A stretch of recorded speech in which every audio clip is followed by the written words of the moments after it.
going to go back in time in this video. I'm going to go back 33 years ago.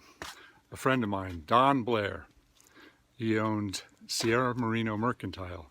His last name is Blair. My first name is Blair, so don't get us confused. We were friends for a long time, then he moved to the East Coast, and I don't see him too much anymore. But Don Blair is and was a world authority on the climbing saddle. His company manufactured saddles, but he was the spokesperson for the best assets and aspects of what makes for a good climbing saddle. So I asked Don to do a little video for me back when I was in college. I was trying to learn more about video production, and he graciously gave me some of his time, and I recently found that video. So granted, this is old school format. It's not even high quality video, but the information on here is still very, very pertinent today. A climbing saddle has a lot of aspects to it. So let me introduce you to Don Blair. He gives a little history about the climbing saddle, and then he talks a lot about what to look for in a climbing saddle. So even though this is 33 years old, the information is still very, very pertinent today. Okay. My name's Don Blair, and I'm the founder and the chief safety consultant for the Sierra Merino Mercantile Company. I've been asked today to go over tree saddles, their use and their function, and also maybe a little bit about their history. Modern arboriculture has been practiced in an evolutionary form since the turn of the century. Okay, the early arborists started out with these. And I've got books in books from France that were translated into English in the 1880s that had pictures of French arborists clambering out on the ends of limbs without a saddle, without a rope, without a handsaw, because they hadn't been developed yet for tree care, using one of these. And they didn't call it pruning, they called it amputation. So in the evolution of arboriculture, John Davy in the early 1900s began to develop a more modern practice, and by 1920 these saws have been developed by the Fano Saw Works, and now lightweight chainsaws and these saws are the standard of professional health practice for trees. The early pioneer arborists fell out of trees occasionally, and it had an unreasonable reputation as being a dangerous line of work. And some of the early pioneers like F.A. Bartlett and Davy wanted to improve the image of arboriculture, so they began to look at different ways and techniques to hold people in the trees. The first climbers utilized ropes for only one reason, and that was to get out of the tree. They would use manila rope, and they wore gauntlet gloves, and all they did was slide down the rope. They'd shinny up, or they'd use a ladder, and they kept the rope with them to haul tools up. And when it came time to come down out of the tree, they would just slide down the rope. Well, from that, the Navy took a role in the industry, in that some of the Navy techniques began to be borrowed, and one of them was footlock. So they figured if they slid down the rope, maybe they could go back up. So they started to footlock up the tree, and then they started to look at what the bosuns were doing in work, and they'd use a bosun's chair. Or another technique was to make a saddle out of a piece of rope.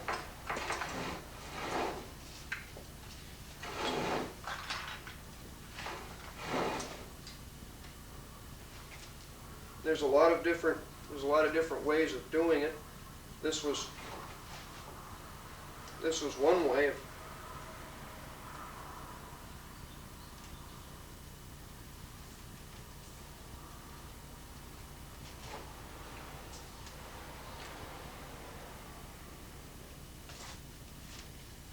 making a saddle, and this was a big improvement over falling out of a tree. It wasn't much for the comfort zone. Then you have the tail.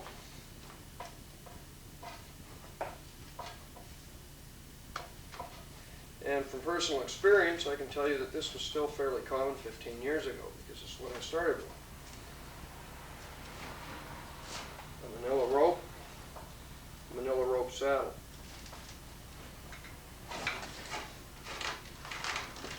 There. And we were in business. People that did this for any length of time began to question the comfort. Also, just the practicality of making a saddle out of a piece of rope every time you wanted to do something. So this was a real popular belt in the 50s. It was a rope strung saddle.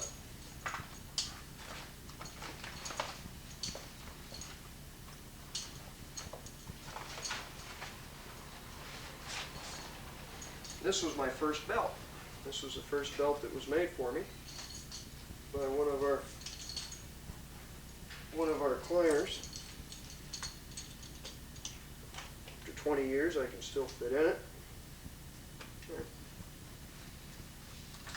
Carried a chainsaw on the end of this, and tied the rope to the snap, and it was a really pretty good belt. You could slide from one side to the other, but again, it was lacking.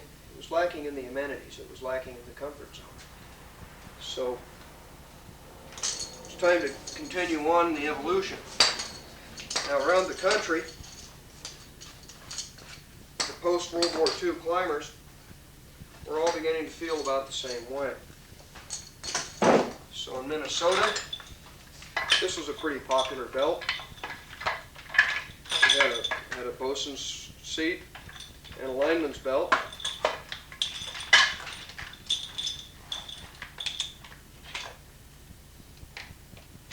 This saddle was used by its owner as recently as 1975, and it had its compensations, but you did have the problem of having this slide up through, and then you're ending up with the belt around your chest. So it was continuing on. Now, a lot of people would go to somebody that made horse saddles and get a belt made for them. Like this one here. This was custom built by a well-known horse harness maker in Santa Barbara about 30 years ago. There's this.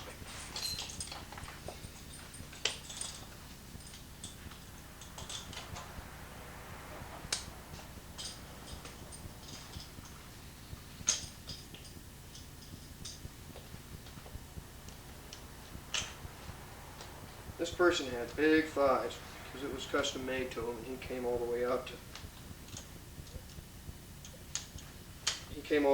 here when he wore it. There's one problem with all these belts. They're all made of leather. And leather is mandated by ANSI, the American National Standards Institute, to not be a structural part of any safety belt because it has the same effect that a shoelace on a bad morning has. It breaks without any warning at all. So all the leather belts ended up in the scrap heap in the Sierra Moreno Museum, and we had to come up with something new. So belts like this come on the scene in the last 10 years. This is an Eastern saddle. It's lightweight, and it's made of nylon, which meets all the strength requirements. It's also known in the trade by professional climbers as a suicide saddle. It's known as a suicide saddle for one very simple reason. Since there's no leg straps to come down through the seat like this, it's very easy to have this slide up, and again we end up with the armpit saddle, which is less than comfortable, and sometimes it's hard to breathe. It did have one advantage. If you wanted to work behind you, you could just shift the saddle all the way around and lean out. which is the way it's used.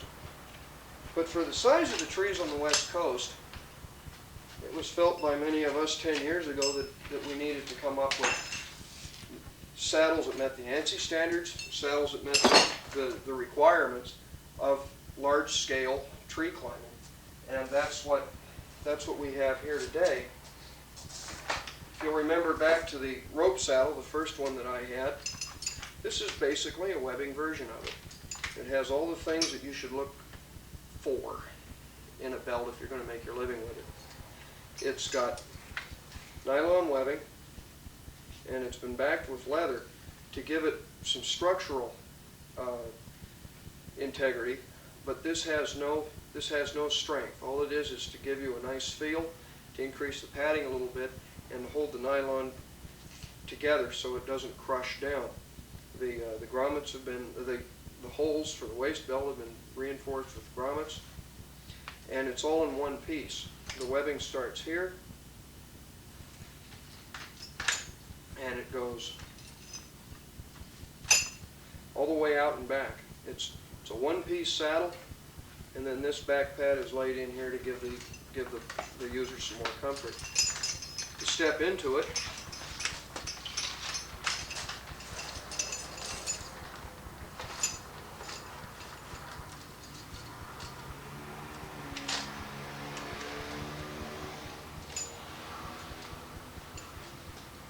and each one of the leg straps goes around your thigh individually, like that, and you tie in here just like you did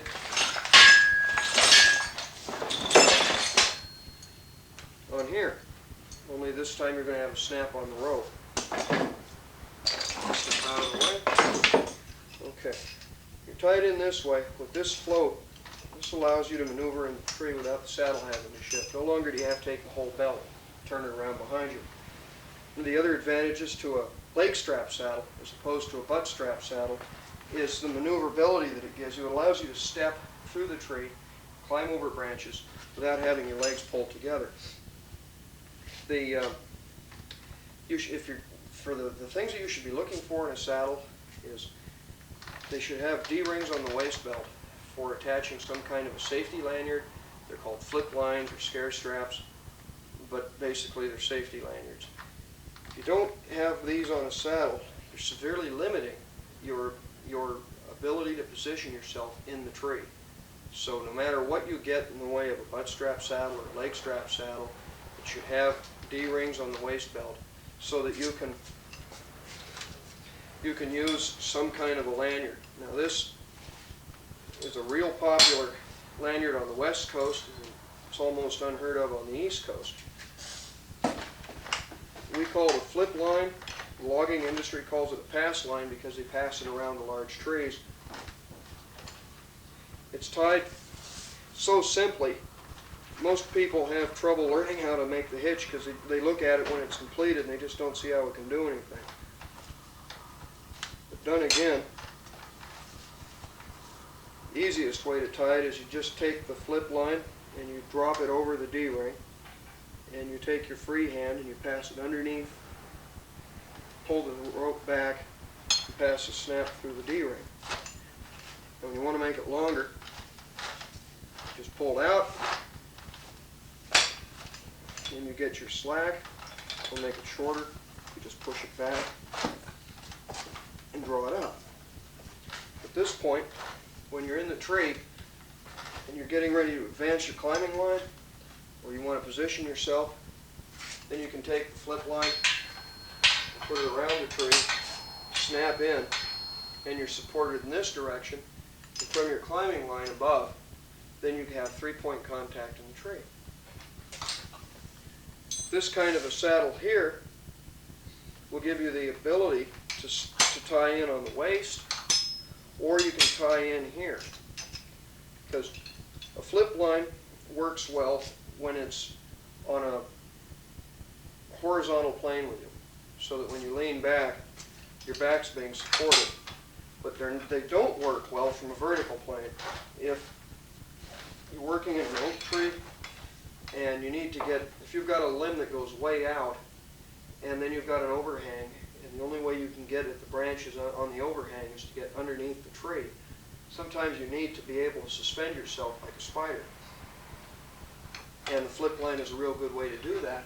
But the problem is, when it comes from a vertical pull, it wants to pull you in, and that's darned uncomfortable.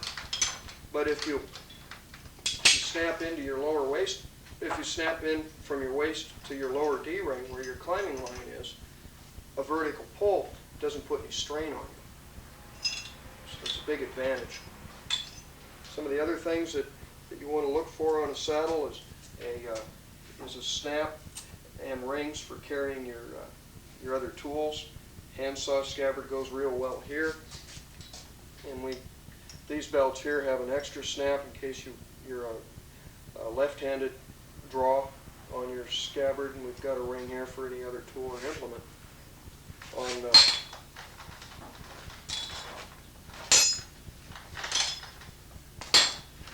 Belts should be inspected daily.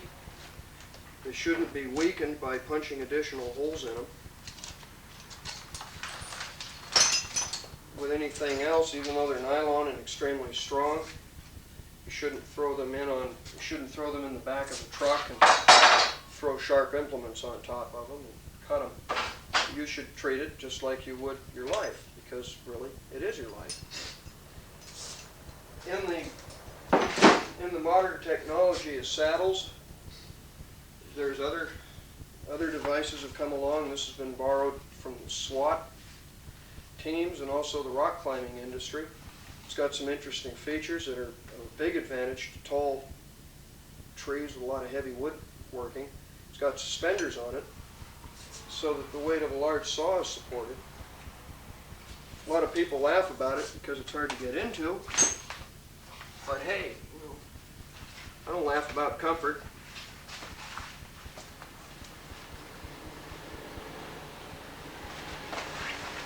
Just step into it.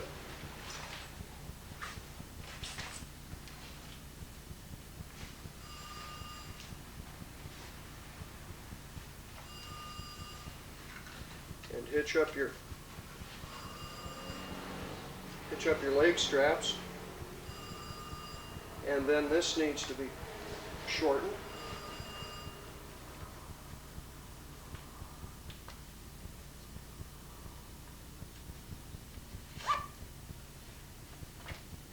One safety feature on these friction buckles is that you should never consider your job finished if you're just like this, because under the use of work it will loosen up. It's hard to tighten, but it will loosen up. So when you get it positioned and tightened, then you have to throw a half hitch in it. Just like that. That will keep it from going anywhere. You're going to tie your tree saddle into this point here. You should have a rope snap set up.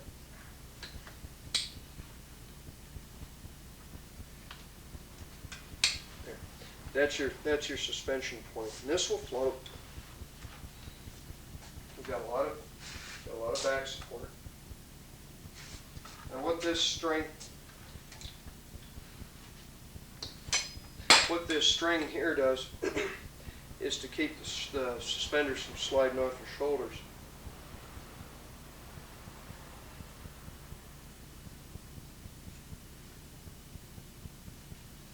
There. And then during normal work you won't even know it's there. But if you have to hang a big chainsaw on the side of your belt, then you'll find that the suspenders take up a lot of the weight, and it's better distributed, because a lot of climbers have exposed hip bones. And anytime a D-ring gets bent like this and you're hanging a chainsaw, it digs into the hip, hits a nerve, and it's not very comfortable. If I wasn't on film, I'd say all hell breaks loose. I was sitting in a bar once after work, as many of us that do tree care from time to time will do. We got into a debate about what it took to get the job done. After several pictures and an awful lot of personal opinions, finally became apparent that the three equal partners of arboriculture is quality, safety, and production. If you go to think about it, you can't overlook one in favor of the other. You can do the best work known to the industry, but if you're not safe about it or you're not productive with it, so what? You're not getting the job done. By the same token, we see people that pride themselves on their production, the amount of brush they can get on the ground and the amount of distance they can cover in a short period of time, but the quality is lacking and they're not safe in it. And we have seen people that were absolutely safe and they did beautiful work, but they were so cautious, so slow, so careful, they couldn't get any work done in an efficient period of time. So quality, safety, and production. These are the equal partners of arboriculture. And we consider that another one of your equal partners is your tree saddle. It is an absolutely essential piece of equipment. It should be cared for and selected as carefully as you would an extra heart or your work boots, which some people don't spend too much time on. The tennis shoes got no place in the business around chainsaws. But of all the pieces of equipment that you're going to purchase, I'd say that a tree saddle is one of the most important. And to give you some consumer advice, and not to plug one belt over another or one manufacturer over another, I think I can give you some generic knowledge. I think I can give you some things that you want to look for when you're going out shopping. I'm going to show you one belt that was designed many years ago, say 40 years ago, just after World War II, that was an attempt to give the tree worker some comfort, but it hadn't been thought out as far as the safety and the cause and effects of what would happen if something went wrong. The belt itself was a good step. It was a tremendous improvement over using a rope. Nice wide back pad, which is something that we look for today. You'll see that this 40 years ago is not much different in appearance than what we're using right now today. There is a difference in materials. You'll see that this is all leather, and that this here, the structural component, is a fabric called nybuck, which is extremely strong, and it's a neoprene impregnated canvas material, like a tire.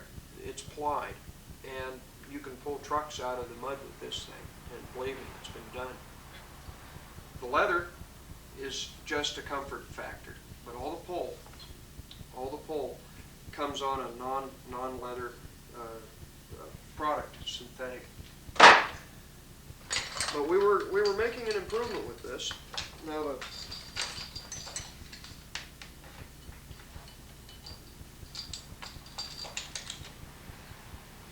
belt came here. This gave you a place to hang your chainsaw, as I did, and it gave you a place to carry your safety strap. But this is what you tie it into.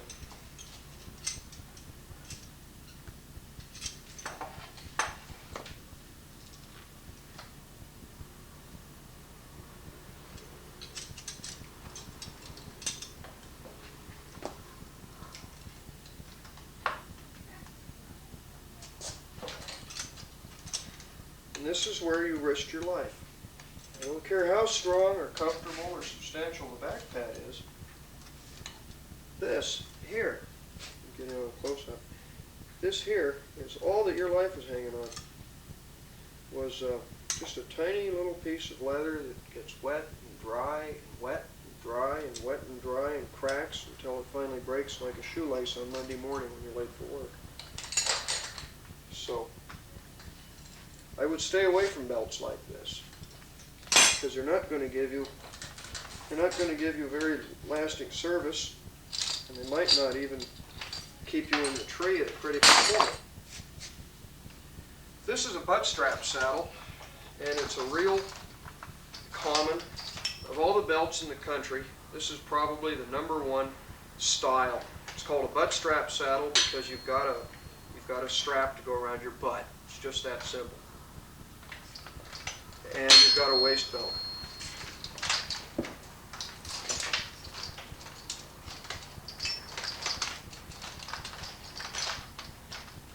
Goes on like this. These leg straps are a feature that you're going to be looking for when you go to make a selection. And I'll explain why in a minute.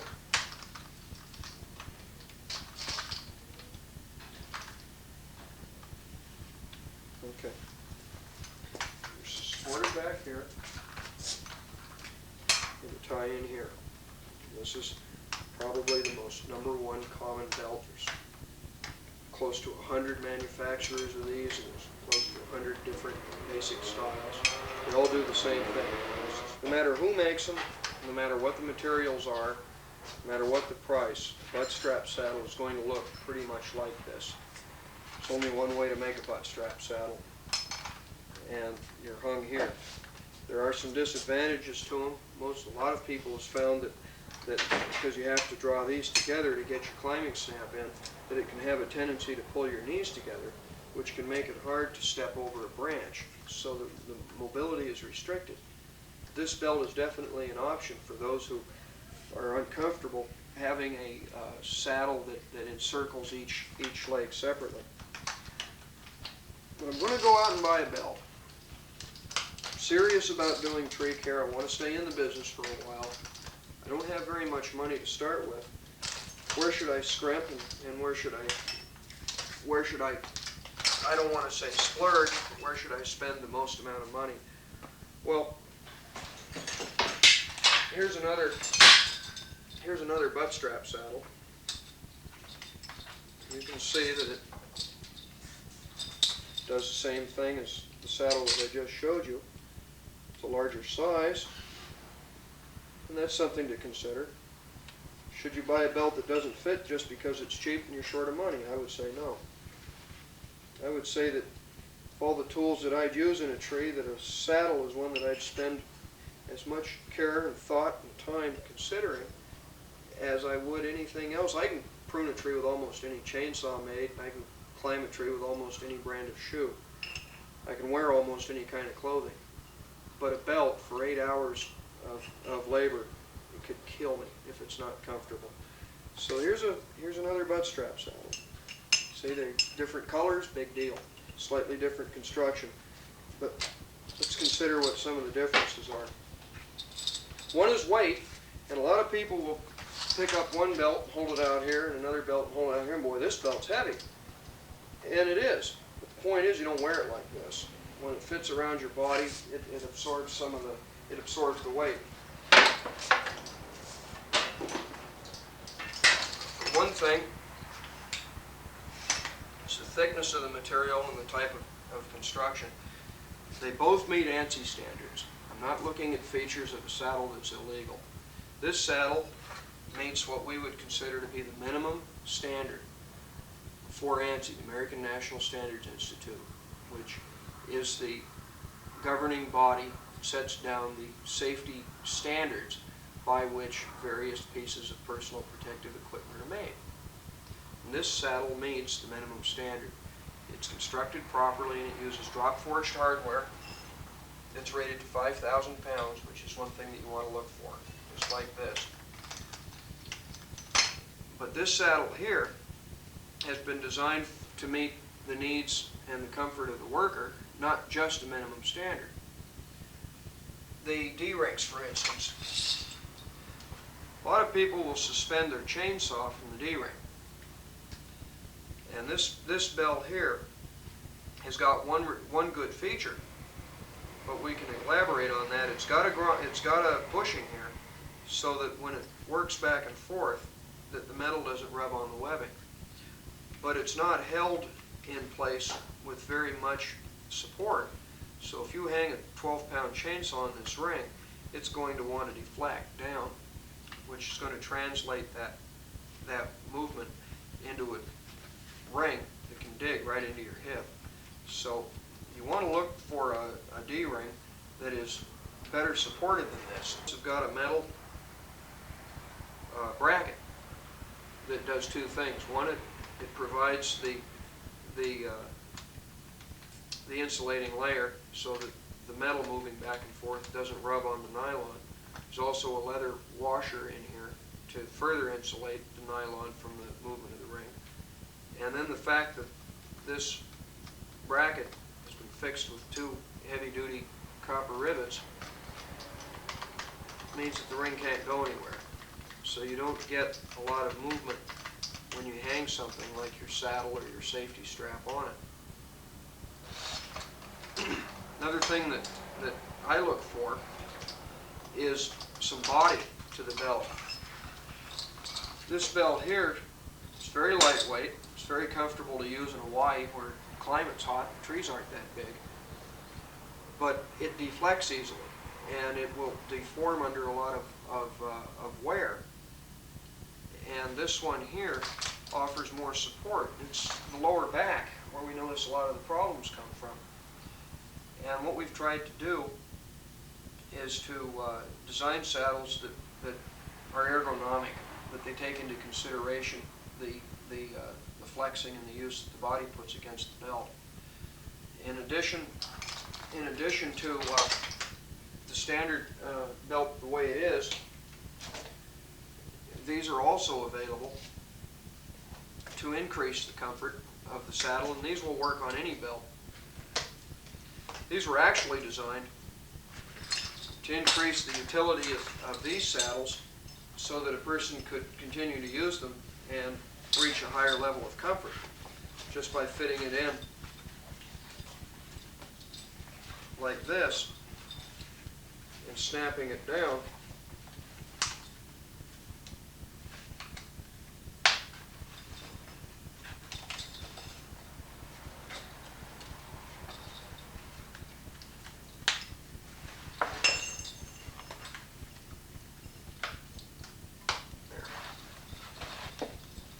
The saddle's been improved 200%.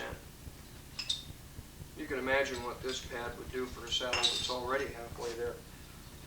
Some of the other bits of consumer things is you'll notice that this seat here doesn't have any leg straps on it, and it's not a requirement from an ANSI standard standpoint, but we feel that it's absolutely critical from a practical standpoint because the ANSI standards aren't written by people that climb trees, and that these belts here are not designed by people who've ever climbed trees. So sometimes we find that practical experience dictates that you build something beyond a minimum standard. The reason why we recommend the use of a leg strap on a seat type saddle is to keep the seat from riding up your hips and allowing you to fall through the belt. It's very easy to do.